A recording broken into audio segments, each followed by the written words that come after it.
Last one. Look at all the coaches in the NFC East. A lot to choose from here. As the season begins, which one do you think is under the most pressure? I think this is easy. It's Nick Sirianni. I mean, if you believe like the scuttlebutt out of Philadelphia, he almost lost his job last season coming off of a damn near Super Bowl win. The issues that were plaguing them last year have been addressed with the coordinators, new coordinators in Kellen Moore and Vic Fangio on offense and defense. So if they do not have success this season, I don't think you can point the finger anywhere else but at the head coach, and I would assume that he'd be out of there. It's an interesting one. In fact, I want to bring everyone in on it. Let me get Tim back in the conversation and Jeff Darlington as well. So, Tim, I'll start with you. Of the coaches in the NFC East, which one do you think is under the most pressure as the season starts?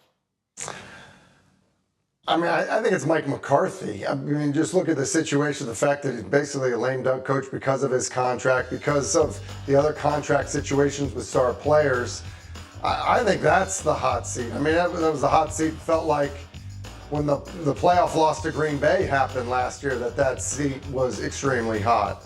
And I would say this: I think the fact that Bill Belichick is out there, you know, people want to connect the dots to the Giants.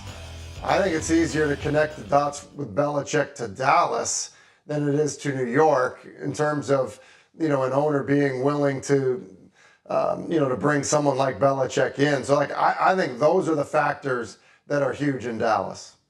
And I see that, Jeff, you're also going with Mike McCarthy. Go ahead. Yeah, but I'd just like to make one point. You see three coaches on there in Sirianni, McCarthy, and Dable who might literally be 1, 2, and 3 when it comes to the hottest seats in the NFL, all within the same division. And the fourth guy in Dan Quinn is just in his first year, so maybe that's the reason he's not on a hot seat.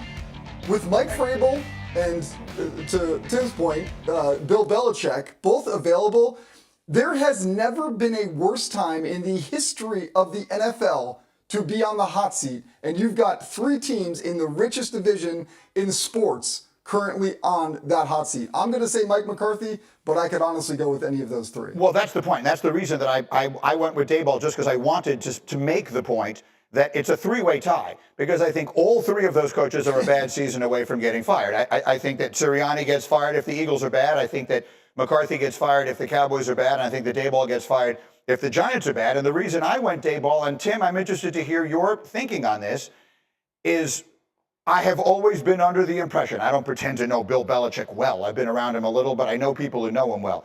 He made his bones, if you will, in the New York Giants organization. Mm-hmm. That's his place. That's where he grew up. That's where he came up. He knows ownership there very well. I've always felt like, given his druthers, that would be the situation he would be most interested in. And that is one of the reasons that I pointed to that. Why do you think he'd be more interested in Dallas?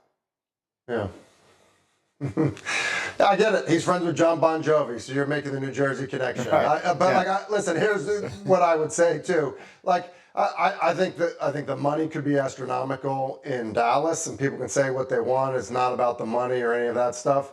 It always is to a certain point. I think Jerry Jones at this stage of kind of his situation in Dallas and what they would want, I think that ends up being a stronger draw.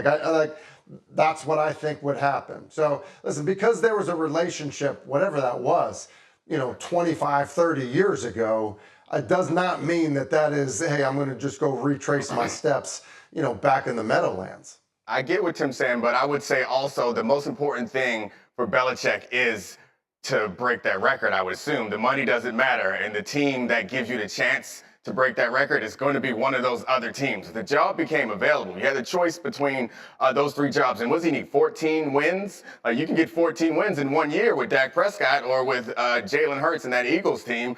You go to New York, you might be there for a little while if you're trying to break the all-time wins record. That's possible. I mean, look, weird things happen, right? The NFL's a weird place, so all kinds of things that we expect to happen usually don't. The other thing is, if I'm Belichick, there's two things I'm interested in. One of them, of course, is the all-time wins record, chasing down John Shula. The other is, Tom Brady won a championship without him. Right. I think Belichick would, again, he has not said this to me, but I would imagine Bill Belichick would really like to win one without Brady. And that's not to suggest there's animus there. Right, yeah. But so you think about where's the best chance to do that. I think that doesn't change what I said. I think you're absolutely right. Whether you know Bill Belichick or not, I know humans, like all of us know that how we would feel in that situation. And we could all pretend like, oh no, I'm happy for the guy who left and had success without me. But part of us wants to prove that we can do it too. So I Right. think that again, if you're looking for a place to win a championship, the first place you start is quarterback. And the weakest quarterback situation out of those three jobs that you suggested is the New York Giants. Not next year, it's not. Let's see what happens with your guy. All right? I mean, you tell me, is Dak Prescott could wind up being Dak Prescott and Bill Belichick to the Giants together? Someone tell me Make why it it happen. can't happen. By the way, the road